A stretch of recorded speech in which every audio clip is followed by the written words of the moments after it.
কে চাল ফেলে রেখে গেছে।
উত্তেজনা এটি করে খাওয়াই হয়নি।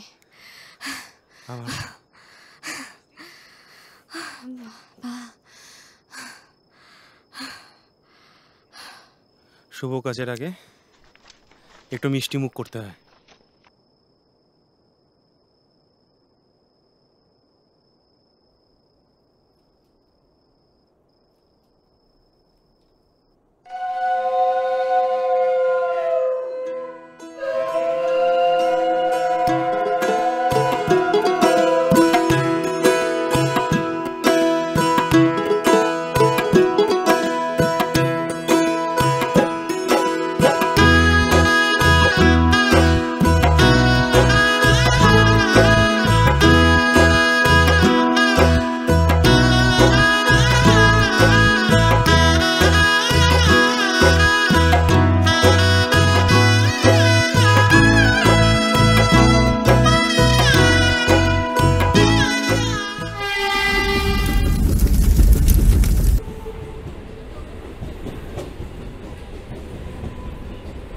আজ আমাদের মা বাবা বেঁচে থাকলে খুব আনন্দ পেত। তারা আমাদের বিয়েটা মেনে নিত কি জানি, নিত হয়তো। অবশ্য তাদের বেশি দিন বেঁচে থাকার কথাও ছিল না। কেন? মা বাবা নেই, বউকে জি বানানোর কোনো কষ্টও নেই।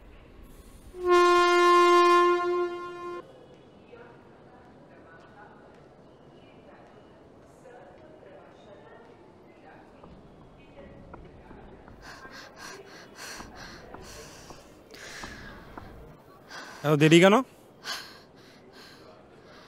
কাজের এত প্রেশার ছিল, তার মধ্যে এত ভিড়, ট্রেনে আসতে হয়েছে।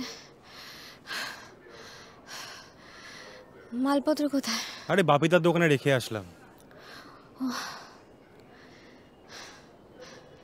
বসি, চ এদিকে চ। আজ কেমন কাটলো সারাটা দিন?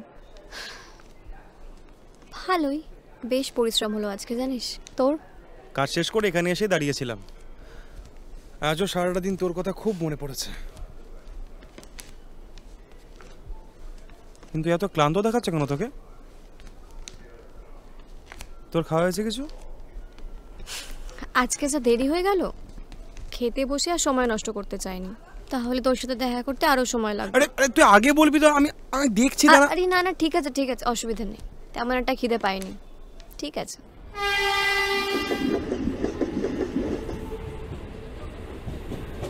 তোর মা বাবার কথা মনে পড়ে? না, খুব আচ্ছা। একটা সময় অবধি মায়ের গন্ধটা নাক অবধি ভেসে আসতো। কিছু বছর পর আর সেটাও আসে না। শুধু মনে পড়ে মা ডাকতো, এই অমু, এই অমু।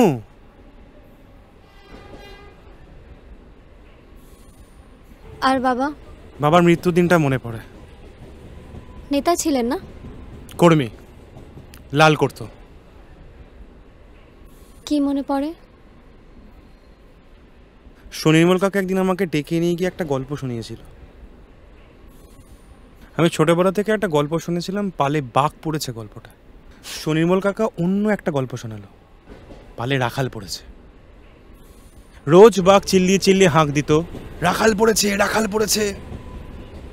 সবাই মিলে আসতো, আর দেখতো বাঘ মিথ্যা কথা বলছে, কেউ নেই। যেদিন সত্যি সত্যি পালে রাখাল পড়লো সেদিন আর কেউ এলো না। বাঘ একা রাখালটাকে পুরো খেয়ে ফেললো।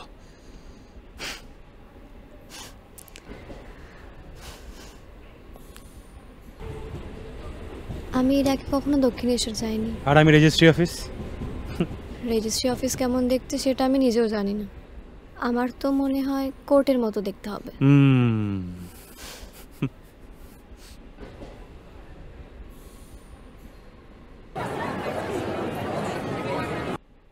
আমার তো জানার কোনো জয়ই ছিল না আমার মা বাবা কেমন ছিল।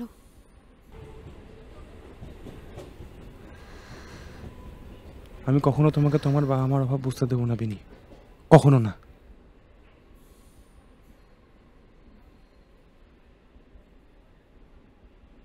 আচ্ছা, আমরা যে হিন্দু মতে বিয়ে করছি, আমি তোমার জাতটাই জানি না।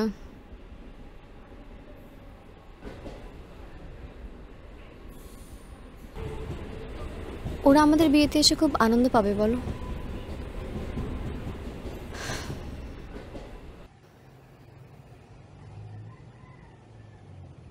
চল বিয়েটা সেরে ফেলি।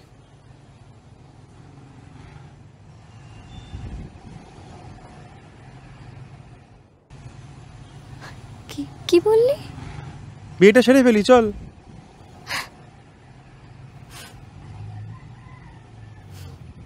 তুই তুই জানিস তুই কি বলছিস? হ্যাঁ, এরম ভাবে তো দিনের পর দিন হাত গুটিয়ে বসে থাকা যায় না।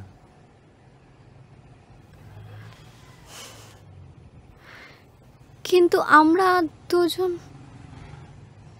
দুজনে মিলে বিয়েটা করে নেব। হ্যাঁ, বিয়ে করতে দুটি মানুষ লাগে। দুজনে মিলে বিয়েটা হয়ে যাবে। আবার কি, বিয়ে করতে তো দুটি মানুষই লাগে। তাছাড়া আমাদের তিন কুলে আছেটাই বা কে? সেটা আসল বিয়ে হবে তো। বিয়ের আবার আসল নকল কি রে? দুটি মানুষ একে অপরকে ভালোবাসলে নিজেদের ইচ্ছে জন্মায় একসঙ্গে থাকার, তাই তো? বিয়ে বিয়ে বিয়ে হচ্ছে সামাজিক স্বীকৃতি দেওয়ার জন্য। আর যে সমাজ আমাদেরকে কোনোদিন স্বীকৃতি দিল না, তার জন্য আমরা মেনে নিয়ে বিয়ে করতে হবে। হ্যাঁ,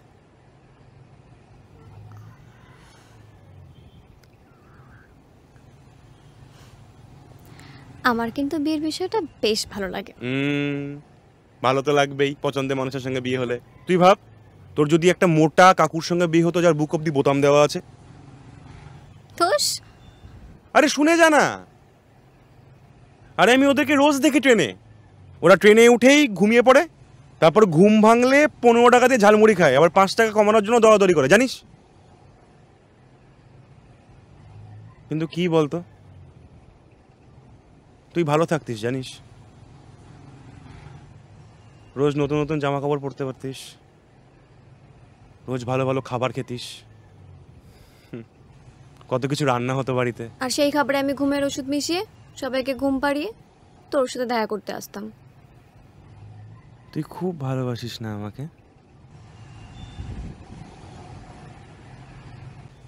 আমরা যে বাড়িটায় ভাড়া থাকতাম তার সামনে একটা বড় বিয়ে বাড়ি ছিল, তোর মনে আছে? কত লোক আসতো, আমরা দেখতাম। সেন্টের ফুলের গন্ধে ভুরভুর করতো সারা বাড়ি। বাড়ির পেছন দিকটায় কত রান্না হতো, মনে আছে? মায়ের কাছে মার খেয়েছিলি, মনে পড়ে? মনে থাকবে না আবার? আমি ইচ্ছে করে যেতে চাইনি, জানিস? কি করে যে ঢুকে পড়লাম আমি নিজেই জানি না। ঘাড় ধাক্কা দিয়ে বার করে দিল আমাদের। আমরা তো বাইরে বাইরে বাইরে দেখতাম, বল, আনন্দ করতাম, বল। আমাদের অপমান করতো আমাদেরকে, বল।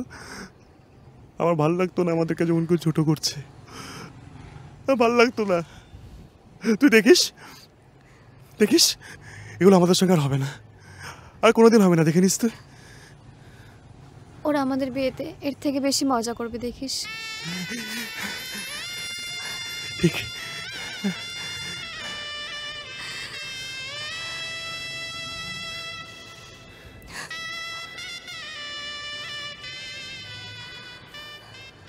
আমি তো কার্ডের কাজ করি না, ওসব অন্য লোকেরা করে। তুই একটা কাজ কর, সোজা কলেজ স্ট্রিট চলে যা। ওখানে মাঝে মধ্যে বই আনতে যাই তো, অনেক দোকান আছে ওখানে। আমরা তো ওইসব জায়গায় কিছু চিনি না কাকু। আমি যখন কলকাতায় প্রথম আসি তখন কিচ্ছু চিনতাম না, কিচ্ছু জানতামও না। তারপর আস্তে আস্তে আমি লোককে জিজ্ঞেস করে সব জেনেছি। কিন্তু কাকু কার্ডে কি লিখতে হবে সেটা তো বলে দাও। কেন, তোমার সাথে যে মেয়েটি আসতো সে তো আমার কাছ থেকে বর্ণ পরিচয় নিয়ে গেছে। সে কি লেখাপড়া কিচ্ছু শেখেনি? না, ও এখন পারবে না কাকু। মানে ও এখন সবাই লিখতে শিখেছে কাকু, ও এখন পারবে না। তুই বলতো এই চিঠিটা কার নামে লিখবো? একটা অভিভাবকের তো নাম চাই। আমাদের হয়ে নিমন্ত্রণ করার তো কেউ নেই কাকু। তুমি লিখলে যখন তুমি তোমার নামটা লিখে দাও। তুমি না হয় আমাদের হয়ে নিমন্ত্রণ করে দিলে। কি জ্বালাতন রে বাবা। কেন কাকু, তুমি কি আমাদের কেউ নও?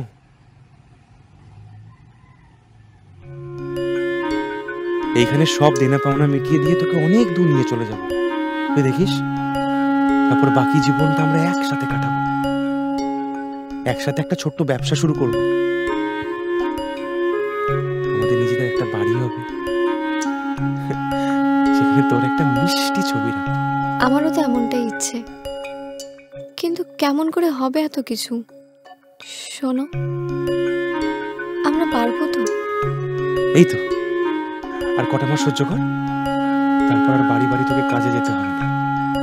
কিন্তু বাড়িতে শুধু আমার একার ছবি থাকবে কেন? তোমারও ছবি থাকবে।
দাদা, কত খরচ পড়বে কার্ড বানাতে?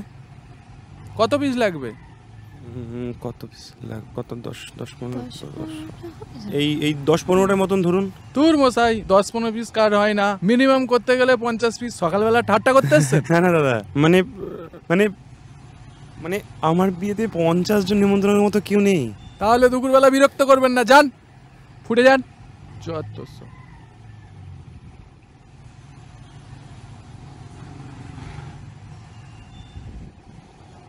আপনি তাহলে 50টাই ছাপিয়ে দিন। এই কি বলছিস 50? আমরা এসে নিয়ে যাব। আরে 50টা কি হবে? ঠিক আছে, তাহলে অ্যাডভান্সটা করে দিয়ে যান। হ্যাঁ, দিচ্ছি অ্যাডভান্স।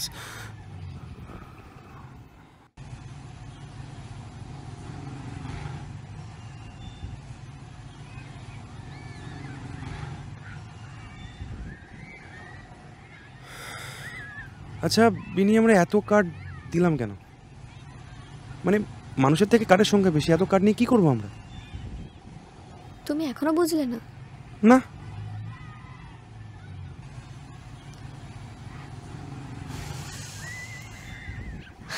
আমরা আমাদের সারা জীবনের জমানো সমস্ত সম্পদ দিয়ে স্টেশনের বাচ্চাদের মুখে একদিনের জন্য হলেও হাসি ফোটাতে পারবো।